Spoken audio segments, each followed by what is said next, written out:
Baptiste. Bonsoir David, bonsoir à tous. Vous déroulez maintenant le fil des événements de cette soirée qui a donc tout déclenché. Oui, et vous le disiez, grâce aux différentes sources d'images, le New York Times a pu reconstituer alors minute par minute ce qu'il s'est passé, la chronologie des faits. Nous sommes le lundi 25 mai, il y a 8 jours, en début de soirée.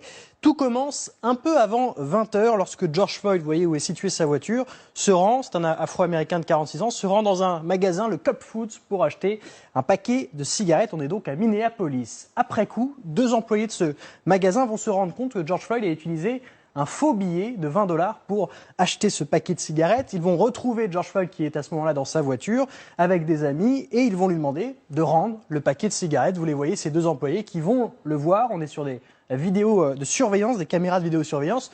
George Floyd va refuser et quelques minutes plus tard, ces 2 employés vont donc appeler la police de Minneapolis. Ils vont expliquer, et le New York Times a eu accès aux relevés de discussions téléphoniques, qui vont expliquer qu'il y a eu usage de faux billets, que la personne semble ivre, en tout cas pas en possession de tous ses moyens.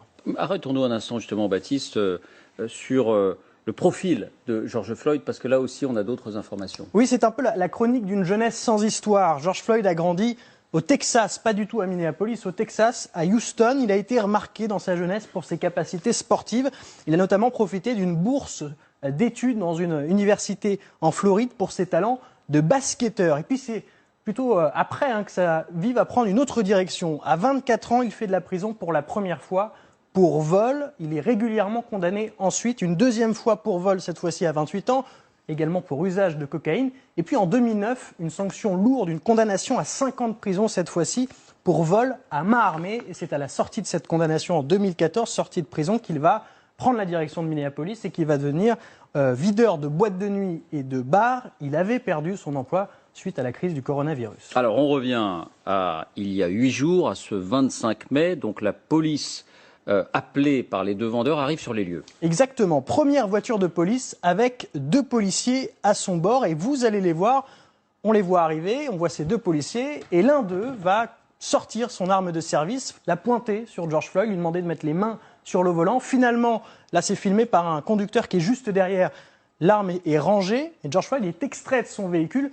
Il est plutôt coopérant apparemment et il va être menotté, placé contre un mur, assis par terre. Une deuxième voiture de police arrive à ce moment-là, va se placer de l'autre côté parce que George Floyd à ce moment-là est emmené et on essaye en fait de l'emmener dans l'autre voiture et de l'emmener au commissariat. On est de l'autre côté de la rue. Et vous voyez qu'il va s'effondrer devant la voiture, il va leur dire qu'il est claustrophobe, qu'il ne veut pas rentrer dans cette voiture de police, il va se débattre, tourner la tête en direction des policiers pour leur répéter qu'il ne montera pas.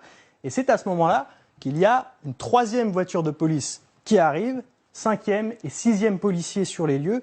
Et c'est là que se trouve dans cette voiture Tou Thao, qui est un officier, et un autre officier dont on a beaucoup parlé, Derek Chauvin. Voilà, et c'est là que ça va dégénérer. Oui, je vais me décaler parce que vous allez voir, ça se passe en fait dans cette partie de l'écran. Vous avez Derek Chauvin qui va intervenir, lui, pour embarquer George Floyd de force. On a zoomé dans l'image pour que vous voyez le mieux possible. D'abord, on va essayer de le placer à l'arrière du véhicule. George Floyd va se débattre et ça va se passer de l'autre côté. Vous allez le voir sortir d'un coup de la voiture, vous le voyez juste à gauche de l'écran. George Floyd continue de se débattre. L'officier de Chauvin finit par le mettre à terre, la face contre le bitume. Et donc, ce sont ensuite des vidéos amateurs qui sont devenus célèbres, qui nous permettent de mieux comprendre ce qui s'est passé. On y voit ces 4 officiers de police qui vont maintenir, 3 notamment, George Floyd à terre. L'un est sur les jambes, l'autre est sur le dos, et le 3e est sur le cou. Il s'agit de l'officier Derek Chauvin. À ce moment-là, George Floyd va alerter les policiers en leur expliquant qu'il ne peut tout simplement plus respirer, qu'il est en train de perdre son souffle. Alors ça va susciter une réaction, c'est que l'un des officiers va appeler les secours. Mais dans le même temps, vous voyez que Derek Chauvin, cet homme, reste appuyé, le genou contre le cou de George Floyd, et il reste appuyé malgré les nombreux appels à l'aide. Écoutez.